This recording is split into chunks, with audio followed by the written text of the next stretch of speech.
오늘 저는 여러분과 함께 예수 그리스도의 계시라고 하는 제목으로 말씀의 은혜를 나눠보자 합니다. 제가 지금까지 주일날 예배는 주로 이제 제목 설교를 했습니다. 2024년부터 수요일날 철로 역전을 강의하고 그 뒤를 이어서 느헤미야 그리고 지금 여호수아 10장까지 지금 강의를 하고 있습니다. 특별히 금요일날은 우리 홍자선 사모님께서 인도하시고 계십니다. 오늘부터 주일 낮 예배 특별하게 종말 때를 다니면서 요한계시록을 좀 강의를 하려고 합니다. 정말 이 요한계시록은 너무나 중요하기 때문에 이 말세를 당한 우리 성도들에게 정말 깨어서 기도함으로 주님 맞을 준비를 하는데 가장 중요한 말씀이라고 생각을 합니다. 그럼 오늘 첫째로 예수 그리스도의 계시입니다.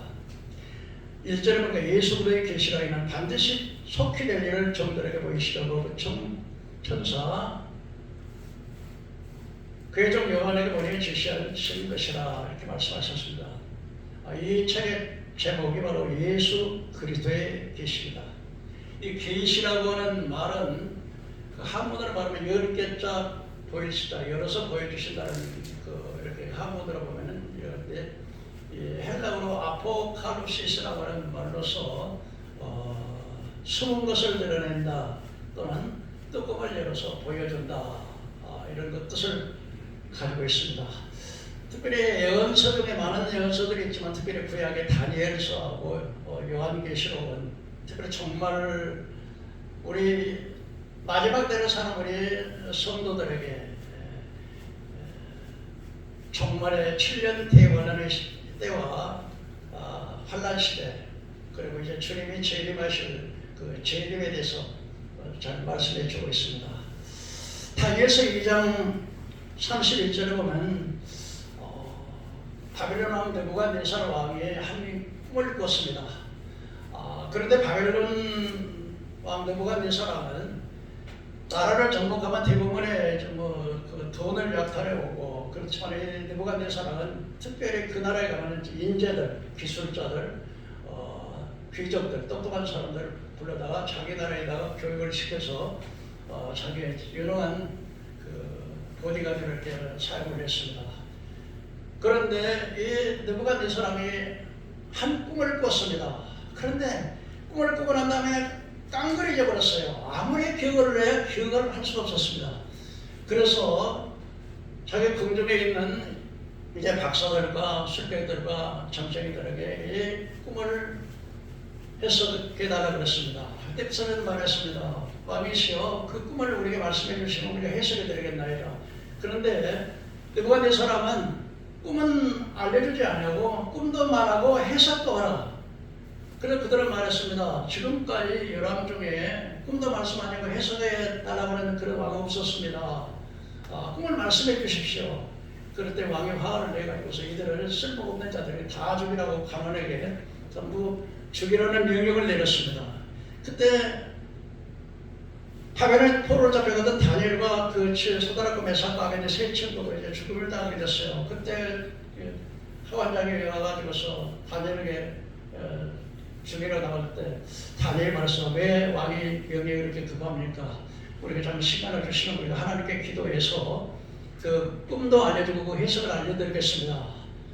그러고 난 다음에 이제 그 다니엘이 자기 세 친구 사드락과 메삭과 아벤느고에게 40여 차례 차에서 지금 이제 바벨론 왕에 지금 꿈을 꿨는데 이걸 해석하지 못하면 우리 다 죽는다. 그러니 하나님께 기도하자. 합심 기도하고 했는데 하나님께서 느부갓네살 왕의 큰 꿈을 그대로 보여줬습니다.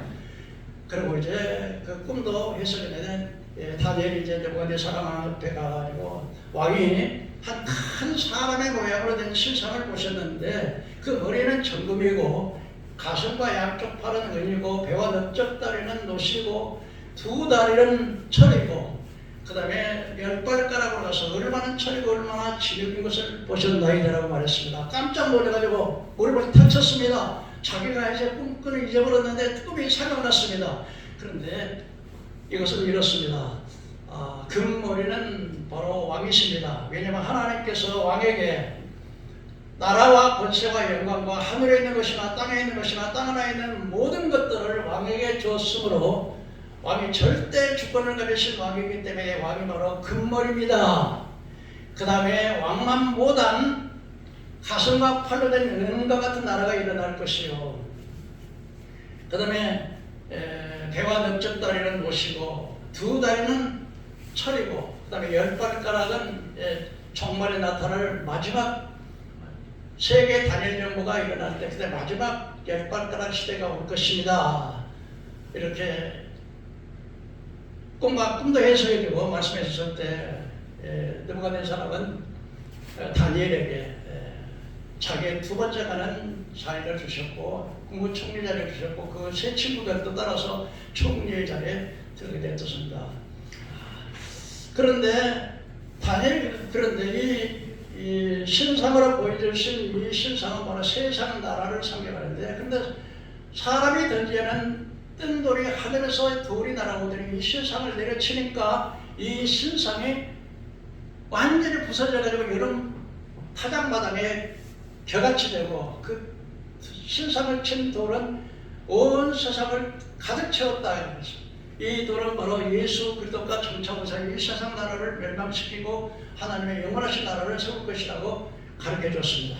그리고 다니엘서 7장에 다시 한번 하나님께서 인류 역사를 느부갓네살의 꿈을 통해서 보여주시고 재림의 날까지, 그러니까 바벨론에서부터 시작해서 예수님이 재림할 때까지 역사를 쭉 보여주시고, 이 역사가 너무 중요하기 때문에 다시 한번 다니엘서 7장에 내용은 똑같지만 그 상황은 좀 다르게 해석을 했습니다. 다니엘이 그 말 가까이 있었을 때 그 환상을 보게 되는데, 이번에는 보니까 하늘에서 바람이 불어오는데 바람이 바다로 불러왔습니다.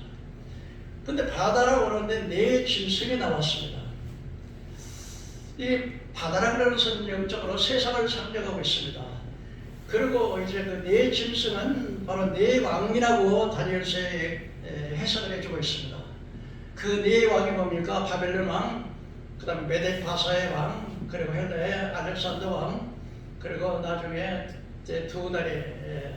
그래서 그 해석을 역사적으로 보면은 다니엘서 2장의 금머리 바벨론 나라가 일어나서 당시에 모든 세계를 완전히 통치하는 그런 강력한 정치적인 세력을 가졌던 나라.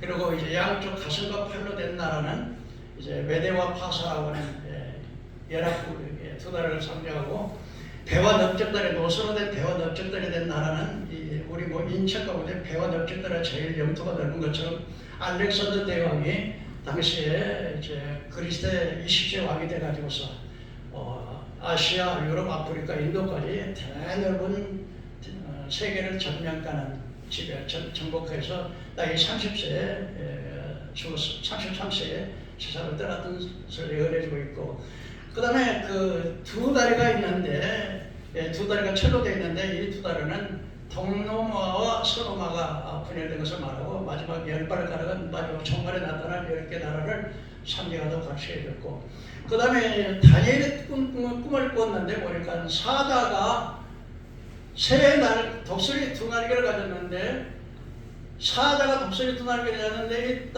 가만히 보니까 있다가 이 두 날개가 빠지는 거예요. 그리고 이상하게 그 사자가 사람의 모습으로 이렇게 쓰더니 사람의 마음을 받았어요. 근데 다니엘가 이걸 이렇게 해석을 했습니다. 사자는 바로 다니엘서 2장에 보였던 느부갓네살 왕의 그 금물에 해당하는 바벨론 왕을 상징하는데, 사자는 동물의 왕이고 독수리는 새의 왕입니다. 근데 독수리 두 날개가 빠졌다는 것은 느부갓네살 왕이 너무나 자기가 금머리라고 하는 그 해석을 듣고 난 다음에 교만한 마음에 들어갔어요. 그래서 이 교만한 마음에 들어가가지고 신한 편지에다가 이제 자기의 금신상을 전부 세워놓고 그 바벨론을 지배하고 있던 모든 만주백관에게 거기다가 신사는 사람과 절을 하라 그래서 만일에 자기의 신사니까 절을 하지 않으면 누구든지 극렬히 타는 풀목불에다가 집어던진다고 그랬습니다. 그러고 난 다음에 마음이 교만해졌어요. 그래서 바벨론 수상 궁전에서 옥상에서 딱 해서 바벨론 제국을 쫙 내려다보면서 그가 이렇게 말했습니다. 내 지혜와 내 능력과 내 권세로 이 거대한 바벨론 제국을 세울 것이 아니냐 이렇게 말을 했습니다. 그때 그 말을 누가 들었을까요? 하나님이 들었죠. 교만한 말을 했어요. 그때 이렇게 말했습니다.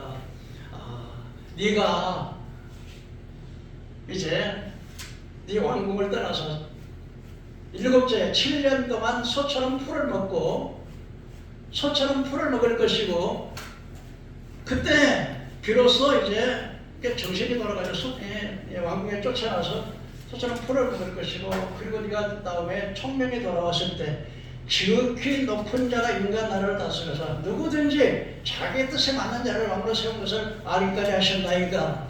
근데 그대로 다니엘의 여건은 그대로 그 느부갓네살이 왕궁에서 쫓겨나서 정신이 돌아가지고 정신이 돌아서 어떻게 왕에게 있겠습니까? 그래가지고 그는 왕궁에 쫓겨나니까 들판에 나가서 소처럼 풀을 뜯어먹어서 7년 동안을 풀을 먹고 그러고는 하나님께서 총명을 다시 정신을 돌려줬어요. 그때 비로소 느부갓네살이 깨달아서 내가 잘나서 내가 지혜가 많아서 내가 똑똑해서 내가 세상을 지배하는 대제국을 세울 것이 아니라 하나님께서 누구든지 자기의 마음대로 세우는 것을 알게 하기까지 그때서 이제 정신이 돌아왔을 때 알게 하신 것까지 그래서 바로 사자가 그 독수리 2날개가 빠져버렸다는 것은 자기의 왕위에서 떠나갔고 사람의 마음을 받았다는 것은 깨달아서 지극히 높은 자가 인간 나라를 다스리며 누구든지 하나님께서 하시는 일을 네가 당신이 왜 그런 일을 하십니까 할 자가 없다 이렇게. 그 다음에 두 번째 짐승을 봤는데 이게 두 번째 짐승은 가슴과 팔로 된 메대와 파사 연합군의 나라인데 이 두 번째 짐승은 곰이에요. 이 곰은 미련하잖아요. 그런데 이 메대와 파사가 협력국인데 연합했어요. 연합했는데 이 곰이 한쪽에 이렇게 기울고 있었어요. 그것은 바로 메대와 파사 두 연합국 중에 파사라는 나라가 강했다는 것을 의미하는 것이고 그 다음에 이 곰이 갈빗배 3개를 물고 있었어요.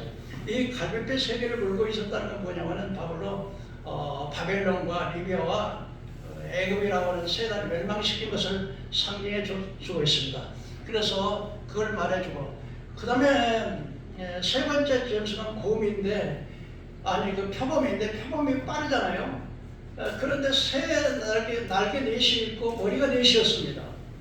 이것은 바로 역사적으로 보면은 그리스 헬라라고도 하고 그리스라고 하고 마케도니아라고도 역사적으로 우리가 고등학교 때 이렇게 배웁니다만은 그 그리스라고 하는 나라 알렉산더 대왕이 20세 왕이 돼가지고서 35세 아프리카, 유럽, 아시아, 인도까지 전 세계를 지배하면서 더 이상 정복할 땅이 없어서 통곡을 했다고 하는 그런 이야기 있습니다만 그 알렉산더 대왕이 근데 알렉산더 대왕이 죽고 난 다음에 그 머리가 넷이라는 것은 알렉산더 대왕의 4장군이 있었어요. 그 알렉산더 대왕이 죽은 후에 이 헬라 제국이 4개로 나눠져 가지고 첫 번째는 단합했다가 나중에는 4장군에서 4개로 나눠졌던 것을 마지막하고 그런데 이 4번째 짐승은 아주 싸나운 짐승인데 아주 다른 짐승과도 달라서 이가 철이에요. 그래서 무엇이든지 발로 밟고 무너뜨리고 그러고 여러분 당시에 이 철로된 나라는 노마를 상징을 하는데 이 노마라고 나라는 강력해서 어떤 나라든지 다 막 그냥 이 천리를 가지고 무너뜨리는 강력하고 그런데 그 4번째 짐승은 머리가 10개가 있어요. 머리가 10개인데 근데 그 중에 한 작은 10뿔 머리가 10뿔이 있는데 그 중에 작은 뿔이 하나 나오더니 10뿔 중에 3뿔을 그냥 뽑아버렸어요. 이거는 역사적으로 보면은 로마 나라가 그리스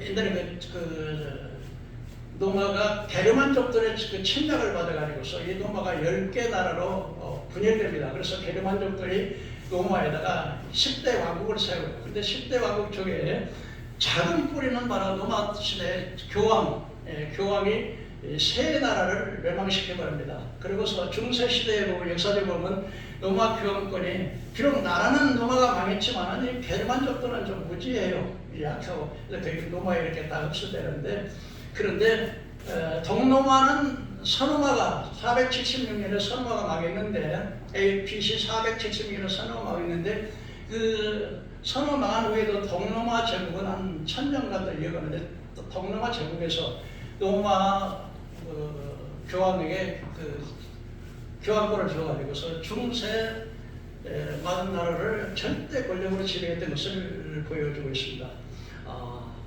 이렇게 그리고 이제 마지막에는 이제 뜯어내신 예수님께서 세상을 심판하실 것을 그럼 열 번은 바로 마지막 총 인류 종말 때 나타날 10개 제국, 세계 단일 정부의 10개 제국으로 나눠질 것을 이렇게 말씀해 주고 역사적으로 이렇게 이루어졌습니다.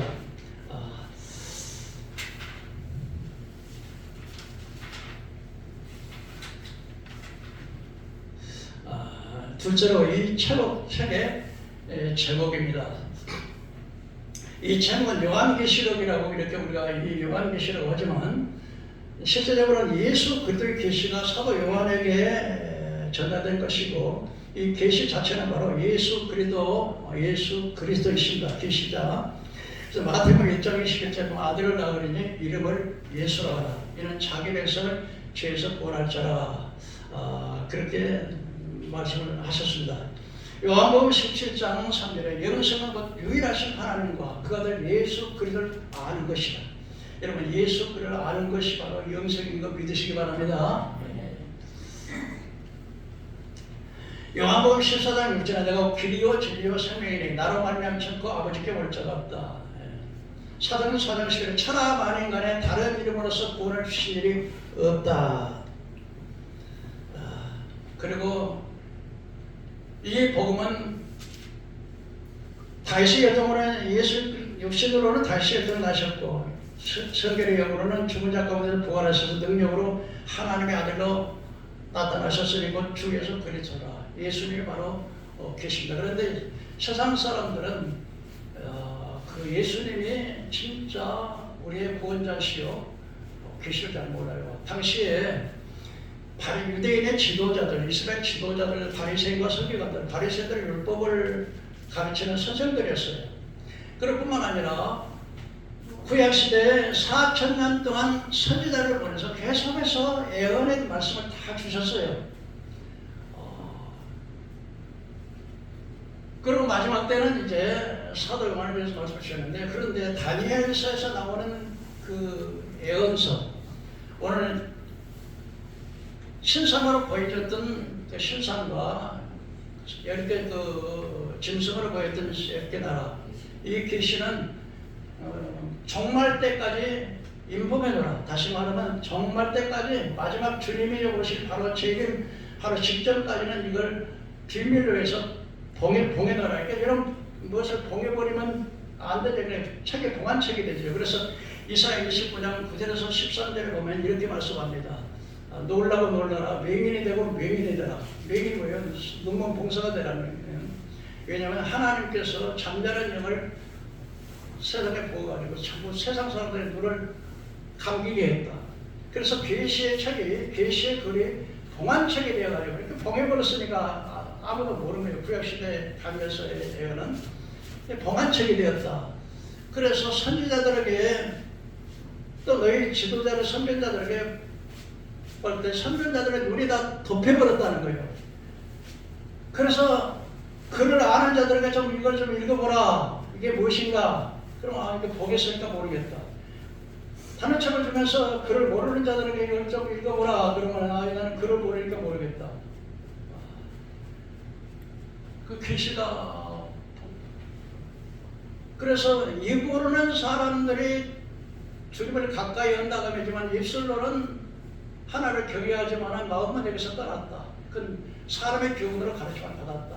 다시 말씀드리면 이 예수 그리스도는 아무에게나 열려지는 것이 아니고 하나님의 택한 백성, 구원받은 백성들에게만 예수님이 알도록 열어주셨고 아무리 세상에 박사고 영문이 똑똑한 사람이라도 하나님께서 이 계시는 비밀이기 때문에 예수에 대해 잘 몰라요. 그래서 많은 주의 종들조차도 진짜 예수가 정말 어떤 분인 걸 제대로 아시는 분들, 그러니까 교회를 많이 다녀도 예수님이 어떤 분인 걸 제대로 왜요? 하나님의 사랑하는 자들에게는 눈으로 보아도 보지 못하고 마음으로 생각지도 못하고 귀로 들어도 깨닫지 못하고 하나님께서 이 사랑하는 자들에게만 예수님에 대해서 보여주셨다 이렇게 말씀을 하신 것입니다. 그래서 이 책의 제목이 바로 예수 그리스도인데 일반의 예언자들, 선지자들을 통해서 주시는 예언은 부분적으로 예언을 하지만 이 요한계시록은 처음부터 끝까지 예수님의 초림에서부터 재림에까지 끝까지 계시를 연속적으로 보여줍니다. 예를 들면 임심판, 나팔심판, 대절심판 이렇게 쫙 이어서 연속적으로 그리고 마치 활동사는 필름처럼 사도 요한에게 이렇게 열어서 처음부터 끝까지 보여주셨다. 그렇다면 세 번째로 계시해 주신 목적이 무엇일까? 오늘 보니까 계시록 1절 1절에 이는 하나님이 반드시 속히 된 일을 종들에게 보이시려고 그 천사를 그 종 요한에게 보내어 계시하신 것이라. 여기서 반드시 속히 될 일 한번 따라해 보실까요? 반드시 속히 될 일. 반드시 속히 될 일. 반드시 속히 될 일. 반드시 속히 될 일. 그러면 여러분 이 계시가 요한계시록은 언제 이 계시를 받았어요? 몇 년이나 지났을까요? 사도 요한이가 예수님 당시 예수님 제자니까 사도 요한이 요한계시록을 받았을 때가 얼마나 됐겠어요? 2000년 됐죠. 2000년. 그런데 2000년 된 사도 요한에게 계시는 반드시 어떻게 된다? 반드시 속히 될 일. 그럼 여러분 어떻게 2000년이나 되는데 반드시 속히 될 일이라고 했을까요? 근데 여러분 이거 아세요? 하나님께서 하나님의 나라는 1000년이 하루 같고 하루는 1000년 같고 여러분 기다리는 것은 여러분 지루했죠? 안 그런가요? 정말 기다리는 시간이 지루한 겁니다. 그런데요 우리 주님께서는 여러분들 한 사람의 죄인이 회개하고 돌아오기를 얼마까지 기다려요? 하루를 1000년만큼 기다리는 거예요. 얼마나 기다리겠어요. 그래서 나는 주님이 더디 오시는 것이 아니고 한 사람이라도 회개하고 더 많은 사람이 구원받도록 오래오래 참으시는 거예요. 믿으시면 한번 아멘 합시다. 주님께서요 오래 참으시는 거예요. 그래도 그렇게까지 참아주셨는데도 구원을 못 받는다고 하면 누구 책임이에요? 안 믿는 사람은 책임이겠죠. 그래서 예수님께서는 이 계시를 하나님이 예수님께 주시고 예수님은 누구에게 또 계시를 줘요? 천사들에게 주면 천사들은 또 누구에게 이 계시를 보여줬어요? 사도 요한에게 보여줘. 사도 요한은 누구에게 해야 할까? 죄의 종들에게 이 사실을 가르쳐서 사도 요한에게 보여준 이 계시를 사도 요한을 통해서 보여준 계시를 죄의 종들 오늘날 목사님들을 통해서 이 계시를 누구에게 가르쳐줘야 돼요? 성도들에게 가르쳐야 돼요. 여러분 요즘 교회에서 요한계시록을 잘 말 안 해요. 몰라요. 어떻게 된 판인지 몰라요. 7년 대화단이 뭔지도 몰라요. 666표가 뭔지도 몰라요. 내가 이거 무시하는 게 아니라 안 가르쳐요. 그러면 여러분 죄의 종들이 가르치지 모르면 믿으면 들으면서 나는데 안 가르쳐주면 알아요 몰라요? 모르다가 나중에는요 다 짐승의 표 받고요. 그럼 나중에 지옥 가게 되는 거예요. 그래서 이 계시를 보여주신 목적은 우리 성도들로 하여금 7년 대환란의 때 믿음을 지키고 배교하지 말고 그리고 주님이 다시 오실 때 휴거되어서 공중에서 주를 맞아가지고서 어린 양의 혼인잔치에 들어가서 주님을 맞이하고 재림해서 영생토록 주와 함께 할 것을 가르쳐 주기 위해서 보여주셨다는 사실인 것입니다. 여러분 깨닫기를 바랍니다. 그래서 베드로후서 3장 8절 10절에 보면 사랑하는 자들아 주께서 하루가 1000년 같고 1000년이 하루 같은 이 한 가지 사실을 잊지 말라. 주의 약속 어떤 이들이 더디다고 생각하는 처럼 더딘 것이 아니라 오직 주께서 너를 대하여 오래 참으소 아무도 멸망하지 아니하고 회개에 이르기를 원하시느니라. 그러나 주의 날이 도적같이 오리니 그날 하늘이 큰 소리로 떠나가고 천일이 뜨거운 불에 풀어지고 땅과 그 중에 있는 모든 것이 드러나리라고 말씀을 하셨습니다. 첫 번째 우리 주님께서 마지막 때 마지막 이 주님이 재림하기 직전에 일어날 사실들을 이렇게 말씀해 주고 있습니다. 한 번은 우리 제자들이 감람산에 앉으셨을 때 제자들이 조용히 와서 우리에게 일어서서 이렇게 어느 때 이런 일이 있겠으며 세상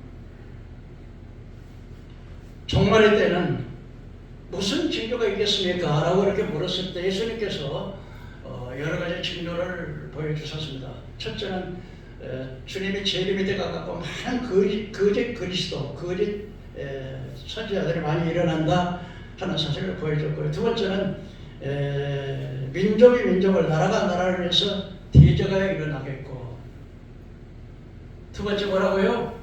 민족이 민족을, 나라가 대적해서 일어난다. 오늘 전 세계적으로 역사적으로 보면은요, 많은 나라들이 내전으로, 전쟁으로 민족이 민족을, 나라가 나라를, 이것이 무슨 징조라고요? 주님이 다시 오실 때가 가까우면 이런 일이 일어난다 이 말이에요. 이해가 가시면 한번 아멘 합시다. 다 버무리가 되셨네.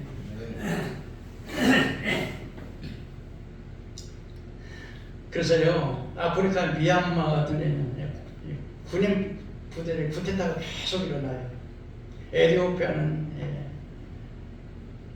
티그리아의 분쟁이 있고요. 수단은 군부하고 갈등과 내전이 계속 있고, 소말리아, 그 다음에 콩고 민주공화국 동부지역에서 분쟁이 일어나고, 중동 아시아, 시리아 내전, 예멘, 후티 반군과 정부군의 내전이 있습니다. 이 정부군하고 또 이렇게 그 반군들하고 이렇게 막 내전이 일어나고요. 이스라엘은 팔레스타인에 가자지구하고 서안지구에 계속 지금 중동 전쟁이 일어나고, 아프가니스탄 탈레비 정권이니까 그 소말리아도 보면은 아주 기독교인들이 무지무지하게 박해를 하고 그렇게 내전이 일어나고 무시무지하고, 지금 현재 러시아와 우크라이나의 내전이 지금 일어나고, 동남아 미얀마 내전, 대개 이렇게 내전들과 전쟁이 일어나는 것은 종교적인 문제야. 이렇게 종교적인 이슬람과 기독교 같은 갈등이라든지 또 국가의 내부 분쟁으로도 이렇게 일어나고, 국제적 대리전이라는 게 뭐냐면, 국제적 대리전이 뭐냐면 지금 러시아하고 지금 우크라이나가 전쟁을 하잖아요. 그런데 직접적으로 자기가 직접적으로 러시아하고 우크라이나 전쟁을 참여하지 하지만 EU 같은 나라, 유럽의 그 나토 이런 나라들, 미국 같은 나라는 간접적으로 전쟁에 무게를 대주고 간접적으로 이렇게 보내는 것을 이제 국제적 대리전이라 해서 지금 전쟁이 지금 러시아하고 우크라이나 전쟁하고 있지만 이거에 보면 지금 거의 세계적이나 마찬가지예요. 전부 다 지금 그 우크라이나를 지원하는 나라들이 엄청 많잖아요. 이런 전쟁이. 그래서 주님이 재림하신 때가 가까우면 이런 내전과 전쟁들이 굉장히 많이 일어난다는 거다. 그다음에 천천히 기근과 지진이 일어나고, 요즘 보면 내가 시간이 없기 때문에 이걸 다 말씀드릴 수 없지만 얼마나 많은 곳에, 그래서 지금 그 지질학자들은 세계 10개 나라를 대표적으로, 그 외에도 많은 나라의 지진이 있는데 강도 9.0이라고 하는 그 지진으로 인해서 수십만 명이 지금 죽어가고 있는 것을 보게 되고요. 그 다음에는 이렇게 그 첫째 기근과 지진이다. 기근이라는 게 뭐냐면 이제 흉년이 들고 가뭄이 들고 이렇게 식량 위기가 와서 진짜 기근이 되는데, 지금 보면 이 열을 지금 지구 온난화가 일어나잖아요. 그래서 바닷물이 이렇게 뜨거워요. 원래 지구의 열을 뭐가 식혀줘요? 바다가 식혀주는 거예요. 바다가 90%의 그 열을 흡수해 주는데, 그런데 지금 이 바다가 얼마나 뜨거우냐면 1초 동안에 원자 폭탄을 바다에다 4개를, 3개 내지 4개를 떠들이는 것처럼 그렇게 그런 열을 갖다 하니까 바다가 막 뜨거워지는 거예요. 지금 우리나라에 보면 여름에는 보통 섭씨 한 20도 정도, 겨울에는 한 섭씨 0도 정도 되는데 이 바다가 계속 뜨거워지고 있는 거예요. 그래서 또 메뚜기들이 이렇게 해서 기온이 오르고 메뚜기가 쓰면 바다가 뜨거워지면 수증기가 이렇게 올라가면 바다의 수증기가 뜨거워져서 수증기가 올라가면 그 수증기가 나중에 뭐가 돼요? 뭐가 돼서 수증기가 물이 돼서 폭우가 되는 거예요. 그래서 한 지역에서는 이게 온난화가 되니까 산불이 나가지고 산불이 나가지고 그냥 한 3개월 동안 산불이 계속 산불이 나가면 뜨거워지잖아요.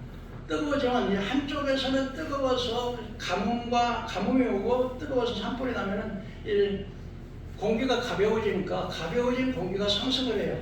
공기가 상승에 올라가면 그 상승에 올라간 자리로 빈틈으로 옆에 있는 공기가 일서로 흡수하면서 태풍이 일어납니다. 그래서 한쪽에서 가뭄이 되면 한쪽에서는 폭우가 쏟아집니다. 그리고 또 이렇게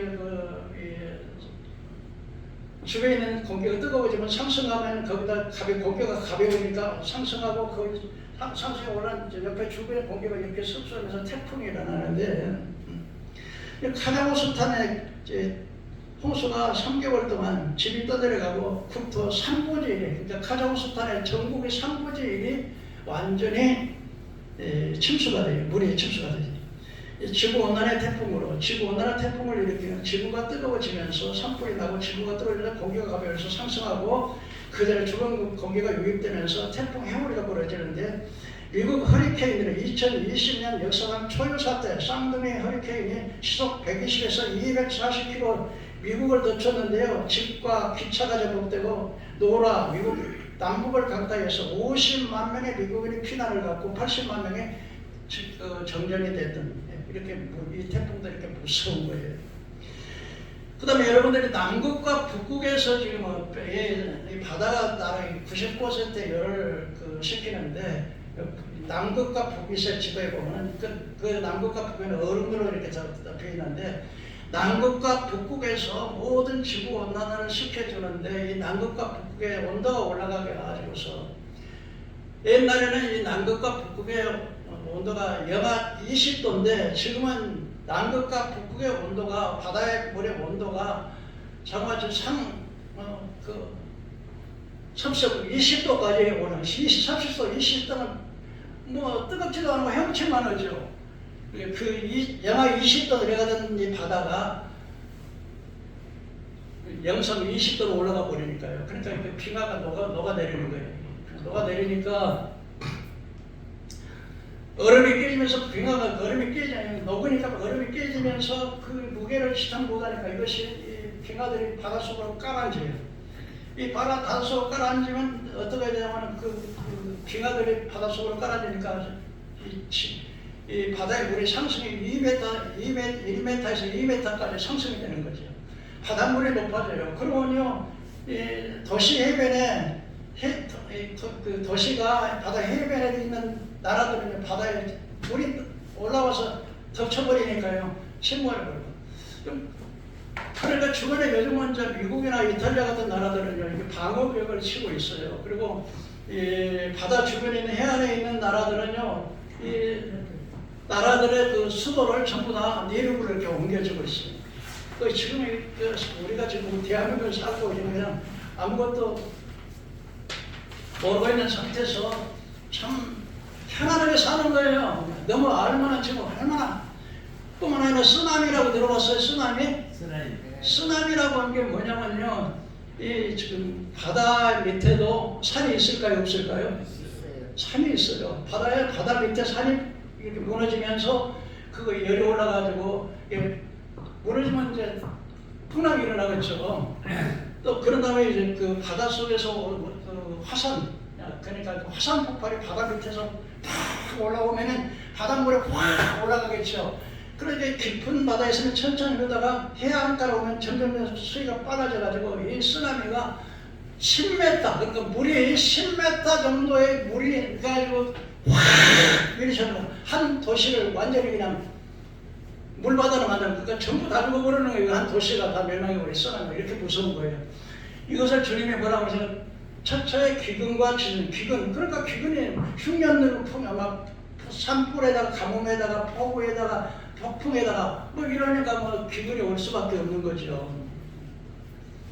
이런 것이 뭐 언제 이게 무슨 징조라고요? 예수님이 오실 징조라는 거예요. 이게 마지막 때 이런 일이 어떻게 된다? 일어난다는 거.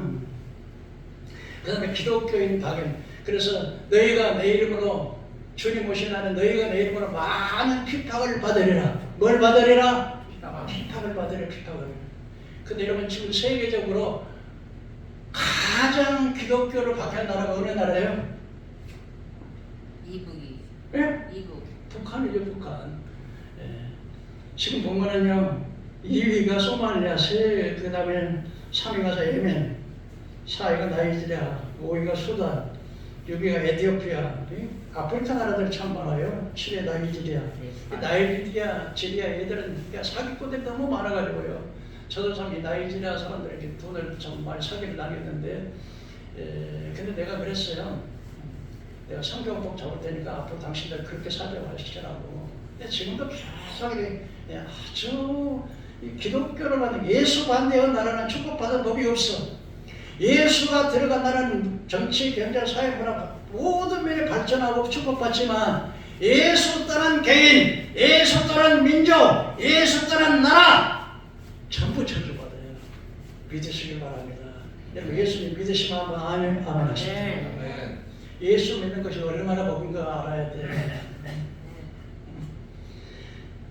거짓은 여자가 많이 일어나겠다 그랬습니다. 요즘 그래서 사람을 많이 미혹해서 태간 백성을 미혹해 삼계자를 찾는다 그랬습니다. 주님 재림에 있다 이런 징조가 일어난다 그랬습니다. 그래서 우리 한국교회도 신사도 운동, 옛날에 초대교회 신사도 운동 이런 신사도 운동 어떠냐면 막 사람들이요 막 미친 사람처럼 막 하하하하하고 미친 웃음을 1시간씩 웃고요. 쉿 하면 막 사람들이 막 확 쓰러지고요.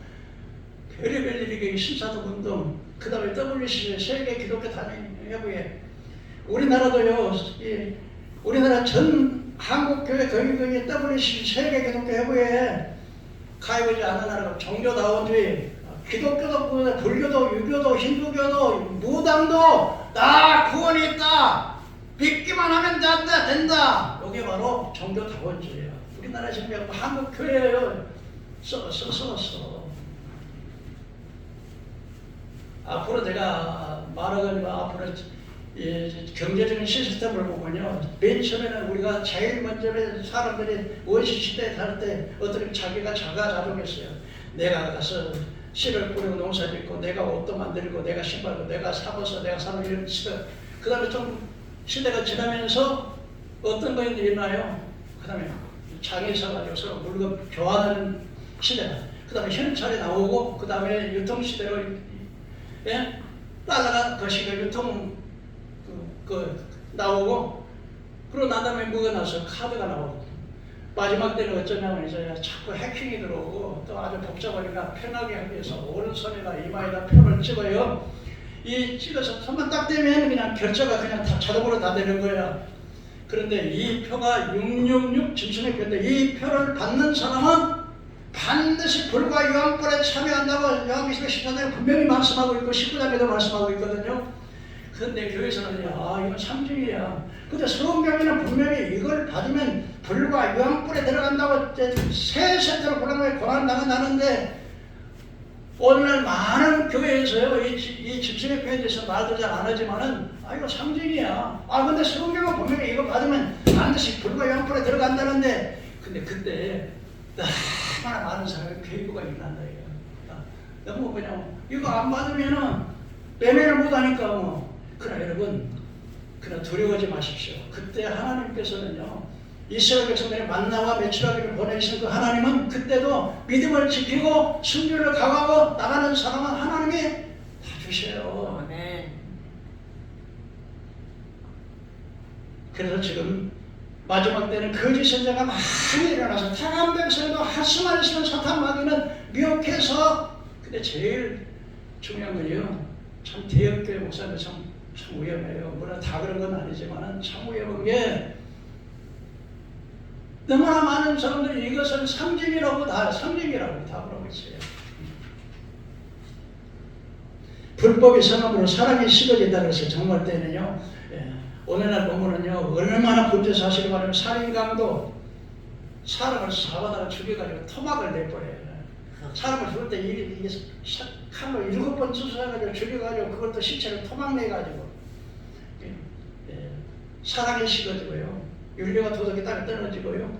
그러다 시체를 유기하고 시체를 도적질해버려요. 그 다음에 사람을 청부산에 돈 줘가지고 너 누구 죽여라. 그러면요 청부산에 지도세도 모르게 죽여버려요. 보험 살해 사건 보험 들어가지고 이제 보험 담아가지고 자기 부인 그냥 어떻게 죽이기도 하고 남자를 죽이기도 하고 보험 살해 사건 요즘 보면요 아이 돈이 아무리 중요하다 돈이 줄 것이지만 자기 엄마를 데려다가 차에서 엄마 오늘 그냥 뭐 저기 날씨도 실천하고 그러는데 사진이나 찍고 그 구경이나 비슷하고 데리고 가가지고 낭떠러리다 세워놔가지고 밀어버리고 그리고 어떤 사람은 자기 노모를 데려다가 딱 그 깊고 깊은 도저히 찾아올 수 없는 곳에다 실어다 버려버리고 자기 혼자 도망가 버리고 또 어떤 사람은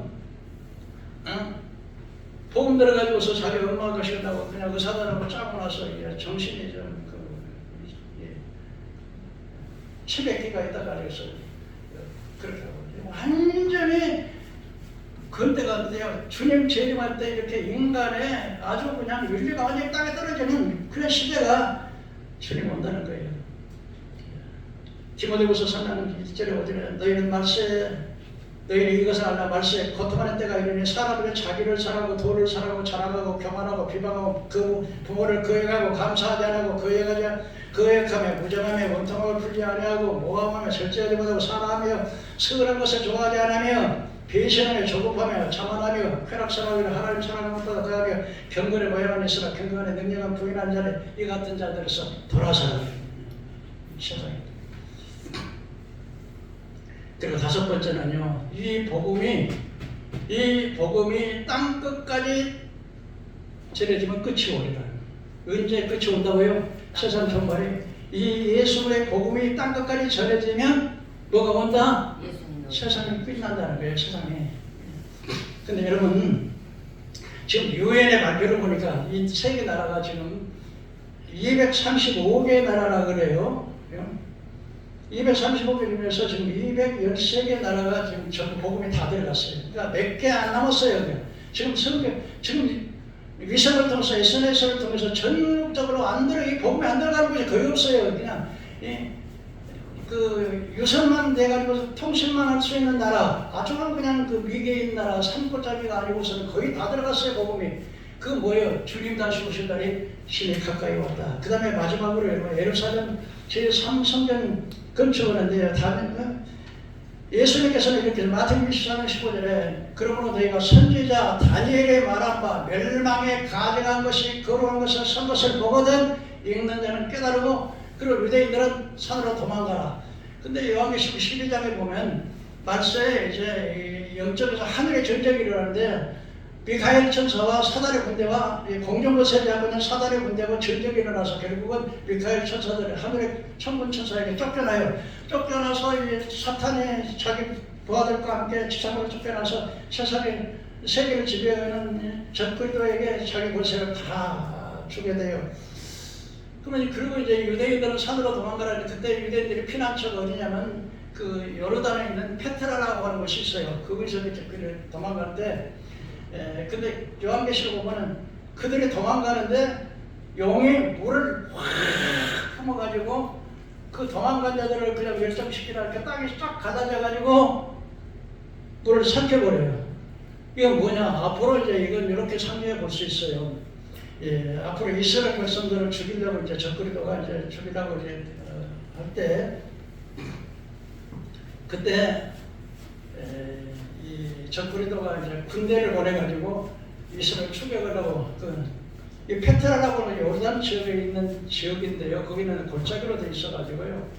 특별한 세계적인 요새라 그래요. 그래서 이 바위를 이렇게 파가지고 바위 속에다 집을 지었는데 그 수도 시설이 다 되는데 근데 그 페트라라고 하는 성이 지금 보면은 이렇게 한 도시가 그런 식으로 되어 있다는 거예요. 그게 지금 마지막에 7년 후 3년 만에 이스라엘이 피난가 거기서 하나님 피난처로 그래서 거기서 양육하게 될 것이라는 것을 이제 성경적으로 말씀드리는데 모압은 멸절하는 자 앞에서 피할 자가 되라 이렇게 성경의 말씀이 예언되어 있습니다. 그런데 예수님께서 다니엘의 말한 바 멸망에 가져간 것이 거룩한 것을 선것을 보거든. 그만 문말에는 앞으로 제3성전이 지어지는데 제3성전이 지어질 때 이 적그리도가 그가 많은 사람 이스라엘과 7년 대환 하나는 7년의 대환란 기간인데 전 3년반은 그들과 이게 계약을 맺는다는 거예요. 계약을 맺고 후 3년반에 들어오면서 이 적그리도가 다시 말해 세계를 지배하는 10개 나라 중에 세계를 지배하는 그 지배자, 세계 대통령이 나와서 이스라엘과 전 3년반 우호적, 평화 우호적을 맺고 그러고 나서 전 3년만에 지나고 난 다음에는 그 우호적을 깨고 자기가 이제 그 제3성전에 와서 내가 하나님이다. 그리고 자기 반대한 자를 전부 죽인다는 것을 다니엘이 말했는데 그걸 예수님께서 그걸 말씀을 하셨어요. 다니엘이 말한 바 멸망에 가져간 것이 거룩한 것에 성전에 서것은 그러니까 마지막 때는 이제 1003년만 동안에 이스라엘과 평화 우호적을 맺어요. 그리고 3년이 지나고 난 다음에 제사와 애벌을 금하고 자기가 멸망에 가져간 것이 그 성전에 서서 자기 신상을 성전에 세우고 내가 하나님이다. 데살로니가전서 2장에도 보면은 너희가 여기 그리도가 여기 있다 저기 있다 미혹받지 마라. 그때는 많은 사람의 배도 예수를 배신하는 배도가 일어날 것이고 그리고 그때에 이제 적그리도가 나와서 그 제3성전에다가 자기 신상을 세우면서 내가 하나님이다. 그러니까 요한계시록에 보면은 요한계시록 13장에 보면은요, 이 적그리도가 앞으로 이제 세계 3차 대전이 러시아를 중심으로 해서 터키를 중심으로 해서 중동의 이스라엘과 연합을 해가지고 세계 3차 대전이 일어납니다. 이게 예수가 3장에 예언되어 있는데 그때 이제 3차 대전이 일어날 때 하나님께서 전 세계 모든 백성을 모아가지고 정말 심판하고 그래서 이제 러시아와 노스와 메섹과 노스와 메섹 그래서 도갈마족속 터키를 말하는 것이고요. 그들이 이제 중동 아랍 세력들하고 연합을 해가지고서 이제 이스라엘 치러 오는데 그때 이 세계 지도자가 나와가지고 그 전쟁을 종식시키고 경제적인 문제를 해결해요. 그러니까 세계 3차 대전이 일어나면 얼마나 힘들겠습니까? 전 세계가. 그러니까 전 세계 평화를 오고자 때 세계 지도자가 나와가지고서 이제는 전쟁을 종식시켜요. 그리고 이스라엘과 상당한 우호조약을 맺고 평화 우호조약을 맺고 그리고 경제적인 문제를 일으키니까 그래서 사단이 그에게 적그리스도의 권세를 주니까 전 세계 만민이 나와서 슈퍼맨이 나왔다. 누가 이 짐승과 같으냐, 누가 이 적그리스도 이 대통령과 같으냐 하고 전 세계를 따라간다는 거예요. 이런 사실이 다니엘서와 요한계시록을 통해서 이렇게 예언이 되어 있습니다. 그렇다면 지금 제3성전이 지어질 것인가 하는 사실에 대해서 좀 이야기를 좀 하고 말씀을 마치려고 하는데요. 이스라엘 백성들이 여러분들의 어렵지만 좀 잘 들으세요. 제일 성전이 아브라함이가 이삭을 자기 아들 제단으로 바쳤던 그 자리에다가 솔로몬 왕이 이스라엘 왕이 거기다가 성전을 세워서 그게 제1성전이에요. 그런데 이 성전이 바벨론의 침략을 받아가지고 이스라엘이 바벨론에 멸망하면서 그 AD 70년에 바벨론이 이제 그 이스라엘 침략하여 오면서 성전이 완전히 솔로몬이 지었던 성전이 완전히 불타버렸어요.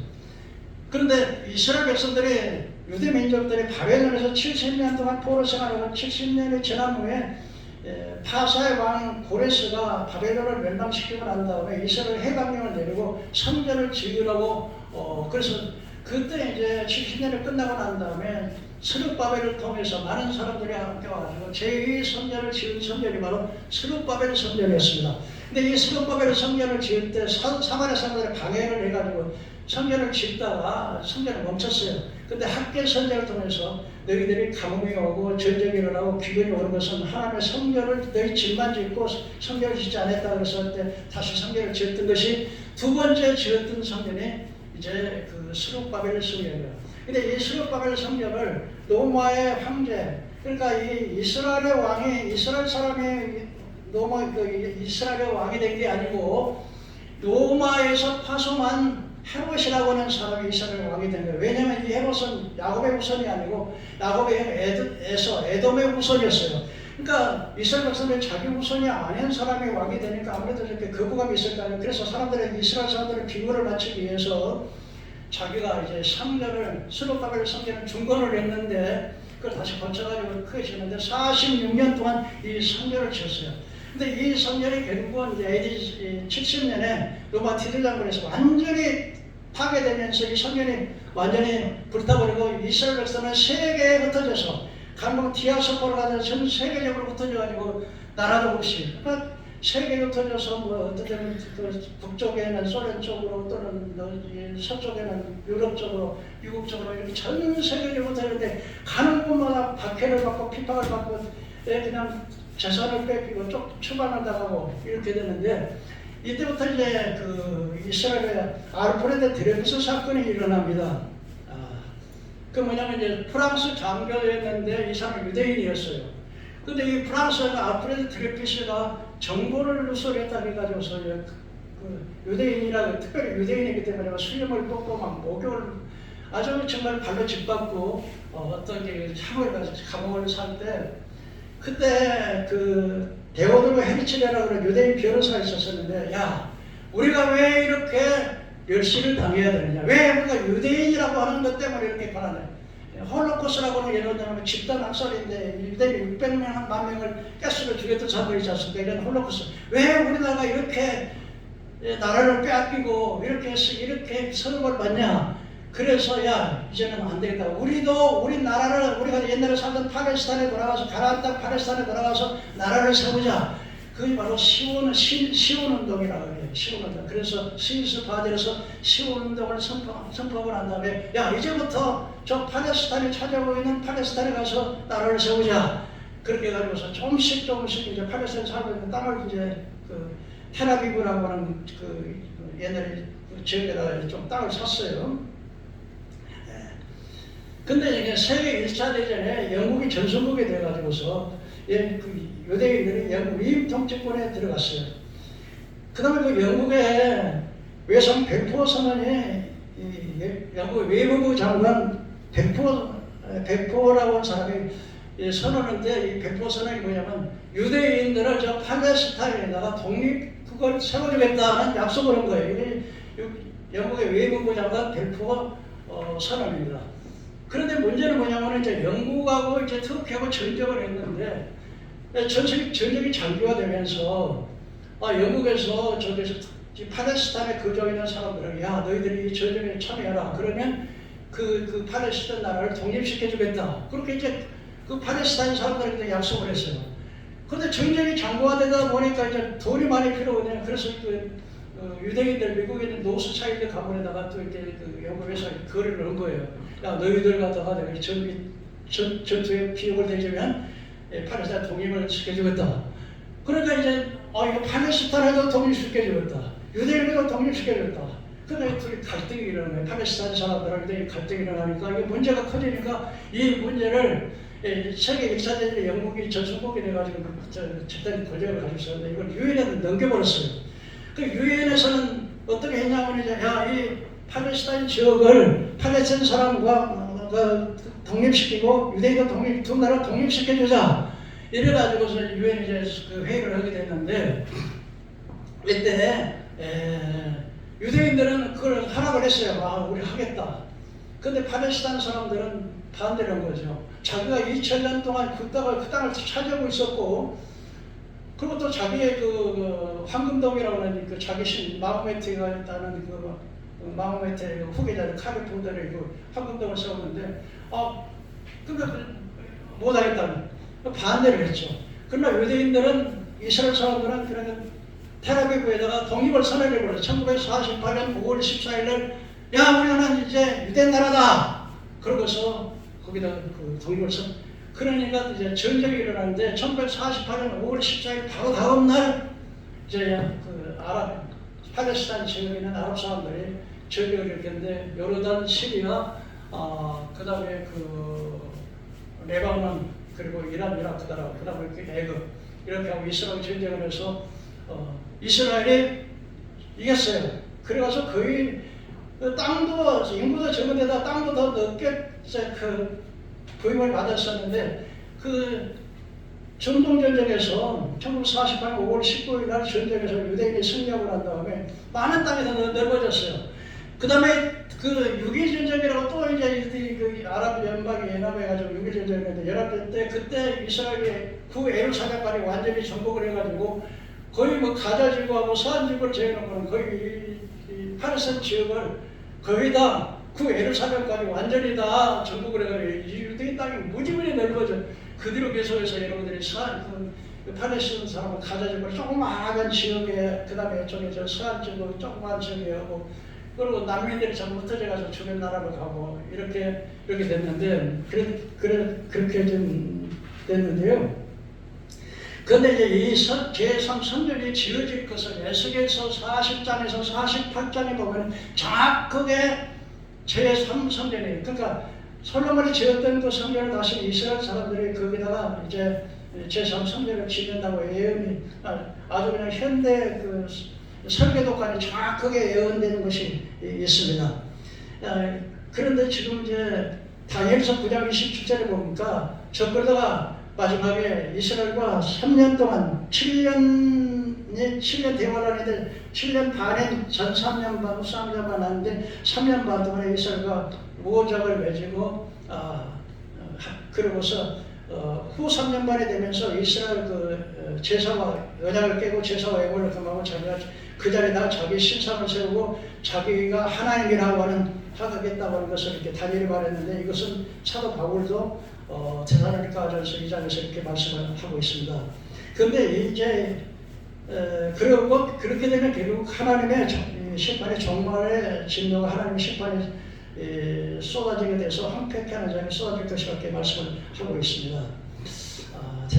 데살로니가후서 2장 33절에서 4절까지 말씀을 하고 있습니다. 그런데요, 지금 미국 대통령 트럼프 대통령이 이제는 그 텔아비브에 이스라엘 수도가 텔아비브였는데 텔아비브에서 예루살렘으로 옮겨가지고서 수도 옮기고 이건 정식으로 예루살렘은 이스라엘 수도라고 선포를 해버렸어요.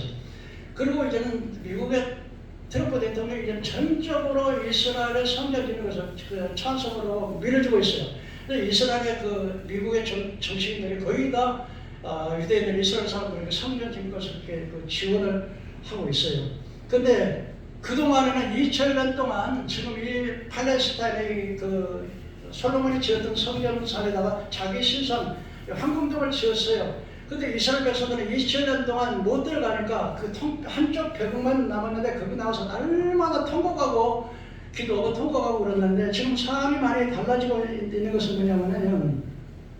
근데 지난 2년 동안 근본적으로 바뀌어졌는데 이스라엘의 국가안보부 장관 아타마르 방크비리라고 하는 사람이 옛날에는 이제 이스라엘 사람들은 방문을 할 수 있어요. 성전사는 황금동이 지은 성전에 방문할 수 있었는데 거기서 기도는 할 수 없었어요. 그런데 이제는 아예 이제 이스라엘 국방부 장관이 그냥 올라가가지고 이제는 방문객이 아니라 이건 우리 것이다 소위로 하면서 거기서 막 기도를 하고 그래서 이제 공개적으로 선언을 했어요. 그래서 167년부터 이제 전쟁에 그 협정, 그러니까 팔레스타인 사람과 이스라엘 협정이 막 도전하면서 무슬람 세계가 반응이 많이 격렬해졌어요. 아랍 연맹이 비상회의를 소집하고 예루살렘 성리를 공개적으로 책임지고 있는 요르단 같은 나라들이 강력한 외교적 항의를 발표하고 아랍 연맹의 비상회의를 지금 소집하고 있습니다. 그러고 나면 이스라엘 사람들은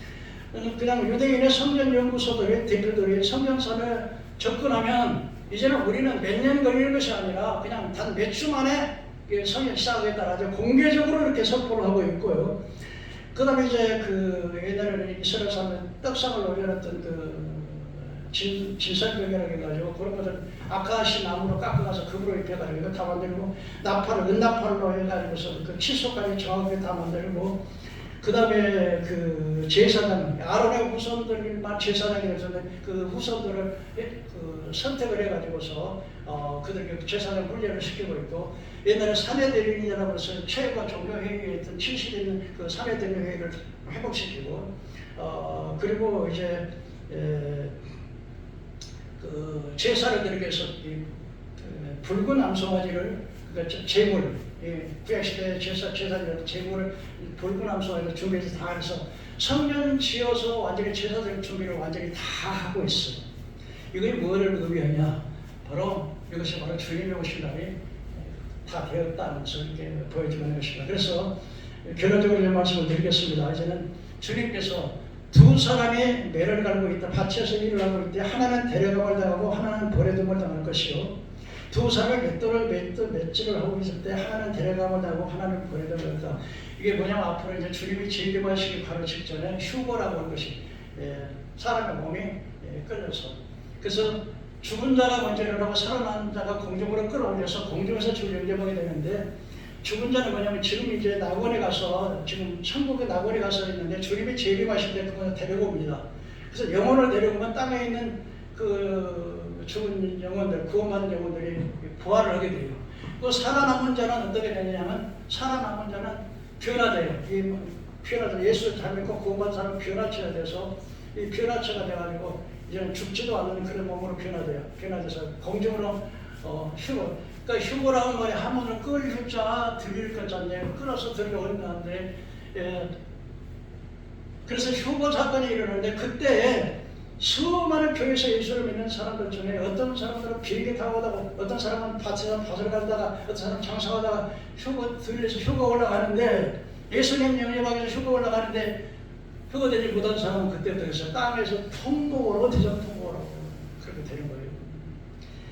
그런데 그래서 그 마태복음 24장은 환난 후에 해가 어두워지고 달이 비춰지고 하늘의 권능들이 흔들리게 되는데 그런데 그때 천사들이 사방에서 동서남북 하나님 앞에서 사방에서 태가 맺혀들을 모아 그걸 바로 휴거된 성도들을 이렇게 모으게 됩니다.